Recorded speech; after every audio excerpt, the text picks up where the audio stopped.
کیا انسانوں کے پاس مچھروں کی نوع مٹانے کا اخلاقی جواز ہے؟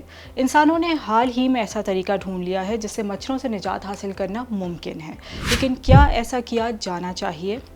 ایک اندازے کے مطابق صرف مچھروں سے پھیلنے والی بیماریوں سے تاریخ میں جتنے انسان مرے ہیں وہ کل انسانی آبادی کا تقریباً آدھا ہے۔ ملیریا اب بھی دنیا بھر میں قابل روک تھام بیماریوں اور اموات کی ایک بڑی وجہ ہے۔ 2022 میں اس سے 85 ممالک میں 6 لاکھ سے زیادہ اموات ہوئیں۔ مادہ مچھر کاٹتی ہیں اور ملیریا، ڈینگی، زیکا اور دیگر خطرناک بیماریاں پھیلاتی ہیں۔ میری لینڈ یونیورسٹی کے ریسرچرز کے مطابق انہوں نے ایک ایسی بیماری تیار کی ہے جو مادہ مچھروں میں ایک مہلک فنگس پھیلا دیتی ہے جس سے وہ بانجھ ہو جاتی ہیں۔ لیکن مشکل یہاں آتی ہے جب ہم زمین کے ماحولیاتی نظام میں مچھروں کے کردار کو نظر انداز کر دیتے ہیں۔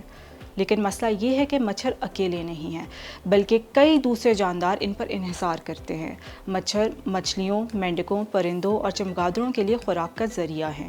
اس کے علاوہ یہ پولینیٹرز ہیں، جس کا مطلب ہے کہ یہ پودوں کے پولن کو دوسرے پودوں تک پہنچاتے ہیں اور ان کی افزائش کرتے ہیں۔